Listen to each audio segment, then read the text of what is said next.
Coming up on International Trade Focus.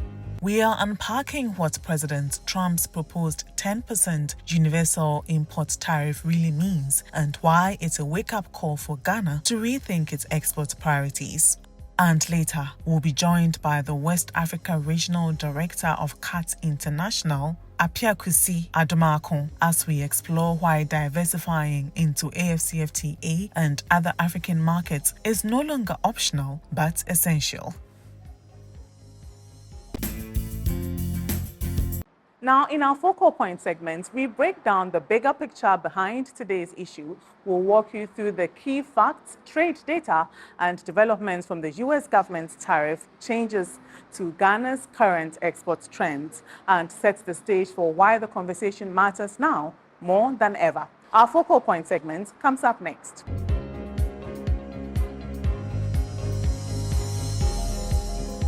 On April 2nd, 2025, the United States announced a sweeping new trade policy, a 10% reciprocal import tariff targeting all goods entering the U.S. from countries where American exports are perceived to face higher trade barriers. In a few moments, I will sign a historic executive order instituting reciprocal tariffs on countries throughout the world. Reciprocal, that means they do it to us and we do it to them. Very simple, can't get any simpler than that. It didn't matter if you were under AGOA. It didn't matter if you'd previously enjoyed preferential access. Suddenly, Ghanaian goods, cocoa derivatives, shea butter, textiles, natural cosmetics were all at a risk of becoming more expensive at the US border. But just days after the uproar, the US administration paused the rollout, a 90-day suspension, temporary, tactical, and far from permanent. I did a 90-day pause for the people that didn't retaliate, and that's what I did with China, because they did retaliate. A deal's going to be made with China. A deal's going to be made with every one of them. And there'll be fair deals. I just want fair. There will be fair deals for everybody. So what does this mean for Ghana?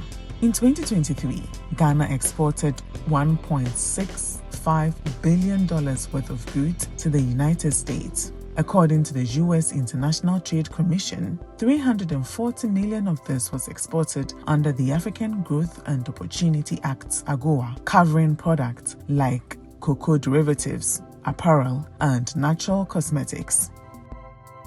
While the tariff may seem modest in percentage terms compared to tariffs that other nations faced, Ghana's exporters already operate in a constrained environment. The higher cost of production, infrastructure challenges, financing difficulties, and low margins mean that even a 10% hike can significantly erode competitiveness. In the wake of the announcement, Ghana's Ministry of Trade and Industry held a national stakeholder engagement with a focus on strengthening the country's export readiness and exploring new markets.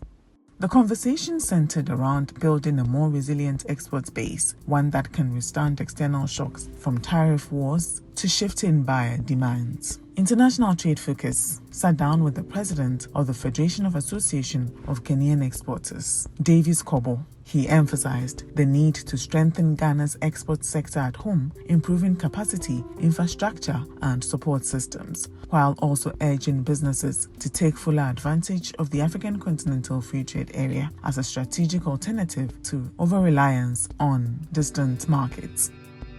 AfCFTA spans over 1.3 billion people, with Africa's total population now reaching 1.5 billion. The combined estimated market value sits at $3.4 trillion.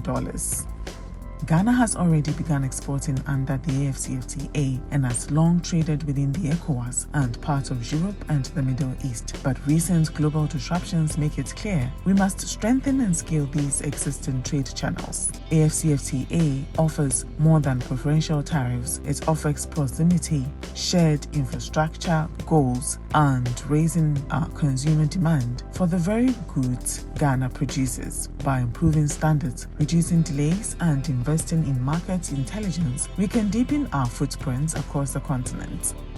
In the ECOWAS region, our long-standing trade ties can be enhanced through targeted policy reforms, transport upgrades, and stronger export promotion, especially for fast-moving consumer goods, agro-processing, textiles, and intermediate inputs in global markets like Europe and the Middle East, where Ghanaian cocoa products, natural skincare, and artisanal fashion are increasingly desirable. There's space to increase volume, brand recognition, and value-added exports. So while we continue trading with the US, the bigger picture is clear. Ghana's long-term resilience depends on reinforcing the markets we already serve and stepping up our game in those spaces. This isn't just about what the US decides, it's about how Ghana responds. It's about how fast we evolve and how far we are willing to reach.